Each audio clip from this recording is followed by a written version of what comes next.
প্ৰতি মাহতে অমাৱস্যা তিথি আহে, কিন্তু সকলো অমাৱস্যা একে নহয়। যেতিয়া অমাৱস্যা সোমবাৰৰ দিনটোত পৰে, সেই ৰাতিটো হৈ পৰে ৰহস্যময় ৰাতি, আৰু এইটো হৈছে চন্দ্ৰ শূন্য শক্তি আৰু মা কালীৰ উগ্ৰ শক্তি একেলগ হোৱাৰ সময়। গতিকে এই ৰাতিত আপোনালোকে যি উপায় কৰিব, যি পবিত্ৰ মনেৰে কৰিব, সেইবোৰ আপোনালোকৰ জীৱনৰ সকলো বাধা শত্ৰু আৰু দুষ্ট যিবোৰ চিন্তাধাৰা বা নেতিবাচক শক্তি সেইবোৰ নিজেই নাশ হৈ পৰিব। কিন্তু মনত ৰাখিব, এই উপায়বোৰ কেৱল পবিত্ৰ মনেৰে এই পবিত্ৰ উদ্দেশ্যবোৰ আয়ত্ত কৰিব পাৰিব। অমাৱস্যা মানে হৈছে অন্ধকাৰ, কিন্তু এই অন্ধকাৰৰ মাজতে লুকাই আছে কিছুমান সৃষ্টিশক্তি। এই দিনটোত আপোনালোকে মন আৰু দেৱী শক্তিৰ সংযোগ সহজে স্থাপন কৰিব পাৰিব। আৰু তন্ত্ৰশাস্ত্ৰত কোৱা হৈছে যে মন শুদ্ধ, যাৰ উদ্দেশ্য সৎ, অমাৱস্যাৰ ৰাতিত সেই মন মহাশক্তিৰ সৈতে এক হৈ যায়। গতিকে আপোনালোকে এক সাধাৰণ উপায় কৰিলে আপোনালোকৰ সকলোবোৰ আয়ত্ত কৰিবলৈ সহজ হৈ পৰিব। মাত্ৰ আপোনালোকে শুদ্ধতা, বিশ্বাস আৰু সাহসেৰে মা কালীৰ আশীৰ্বাদ লাভ কৰিবলৈ যত্ন কৰিব লাগিব। অমাৱস্যাৰ ৰাতি আপোনালোকে যদি কিবা এটা পাব বিচাৰিছে বা আপোনালোকৰ মনত শান্তি বিচাৰিছে বা বিভিন্ন ধৰণৰ অসুবিধাবোৰ হ্ৰাস কৰিব বিচাৰিছে, তেনেহ'লে কেইটামান আপোনালোকৰ উপায় কৰিব লাগিব। আৰু উপায়বোৰ কৰাৰ আগতে আপোনালোকে কিছুমান প্ৰস্তুতিও ল'ব লাগিব।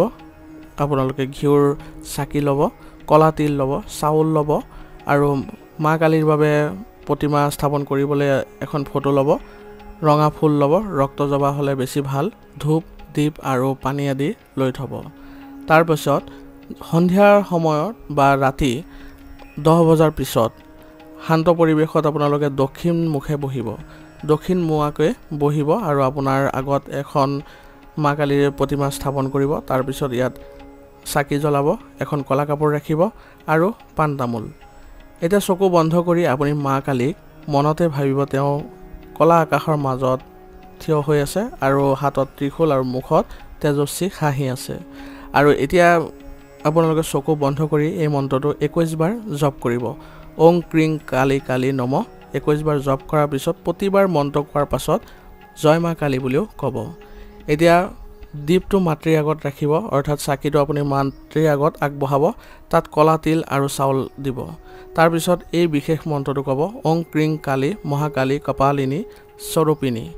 মা, মোৰ জীৱনৰ সকলো শত্ৰু নিজে নাশ হওক, মোৰ জীৱনত শান্তি আহক, সমৃদ্ধি গঢ়ি আহক আৰু সকলোৰে সৈতে যাতে প্ৰেমেৰে আগবাঢ়িব পাৰোঁ। এনেদৰে আপোনালোকে 5 বাৰকৈ ক'ব। তাৰ পাছত আপুনি মনতে ভাবিব আপোনাৰ সকলো দুখ, ভয়, শত্ৰু সকলো এই চাকিৰ পোহৰতে গুচি গৈছে। আৰু এতিয়া আপোনালোকে লাহে লাহে চকু খোলাৰ পাছত অনুভৱ কৰিব যে আপোনাৰ শৰীৰত এক উষ্ণতা, এক শান্তি অনুভৱ হৈছে। যদি এনেধৰণৰ আপোনাৰ ভাৱনা হৈছে বা আপোনালোকে অনুভৱ কৰিব পাৰিছে, তেনেহ'লে আপোনালোকে ভাবিব যে মা কালীয়ে আপোনাৰ প্ৰাৰ্থনা গ্ৰহণ কৰিছে, এইটোৱে আপোনালোকক সংকেত দিছে। আৰু তেওঁ তেওঁৰ ভক্তক কেতিয়াও ত্যাগ নকৰে যদি তেওঁ শুদ্ধ মনেৰে, পবিত্ৰ মনেৰে যদি তেওঁক আৰাধনা কৰিছে। তেওঁ ভয় দূৰ কৰে, শত্ৰু নাশ কৰে আৰু আপোনাৰ যিবোৰ বাধা আছে সেইবোৰো নাশ কৰে। যদি আপোনালোকৰ চাকিৰ শিখা দীঘল হৈছে, তেনেহ'লে মা কালীয়ে আপোনাৰ প্ৰাৰ্থনা শুনিছে আৰু ইয়াৰ পৰাই আপোনালোকৰ জীৱন সলনি হ'বলৈ আৰম্ভ কৰিব। আৰু এইখিনি কৰাৰ পাছত আপোনালোকে হাত জোৰ কৰি ক'ব যে মা কালী, মোৰ ভুলসমূহ ক্ষমা কৰিব আৰু যিসকল মোৰ ওপৰত অন্যায় কৰিছে, যোনে মোৰ অন্যায় কৰিব চেষ্টা কৰিছে, তেওঁলোকক আপুনি নিজে শিক্ষা দিব, কিন্তু মোৰ মনত দয়া আৰু শান্তি দিব, যাতে মই শান্তি মনেৰে আগবাঢ়িব পাৰোঁ। আৰু এনেধৰণে কোৱাৰ পিছত আপোনালোকে আপোনালোকৰ যি প্ৰাৰ্থনা আছিলে, যি পূজা আছিলে, সেইবোৰ সমাপ্ত কৰিব পাৰিব। এই পূজা বা প্ৰাৰ্থনা কৰাৰ কিছুমান সতৰ্কতাও মই কৈ দিছোঁ আপোনালোকক। এই উপায় কেতিয়াও আপুনি দুষ্ট কাৰণত কৰিব নোৱাৰে বা নকৰিব, নহ'লে নিজৰ ক্ষতি হোৱাটো নিশ্চিত হ'ব। মাত্ৰ আত্মৰক্ষা, শান্তি আৰু ধাৰ্মিক ন্যায্যতাৰ বাবে কৰিব পাৰিব। উপায়ৰ সময়ত মন পবিত্ৰ ৰাখিব, অন্য কোনো ব্যক্তিৰ নাম উচ্চাৰণ নকৰিব। উপায়বোৰ কৰাৰ পাছত কাৰোৰ সৈতে আপোনালোকে তৰ্ক আদিত লিপ্ত নহ'ব, নিজে আপোনাৰ নিজৰ কামবোৰ কৰি যাব আৰু আপোনালোকে খোৱা খাদ্য নিৰামিষ আহাৰ ভোজন কৰিব।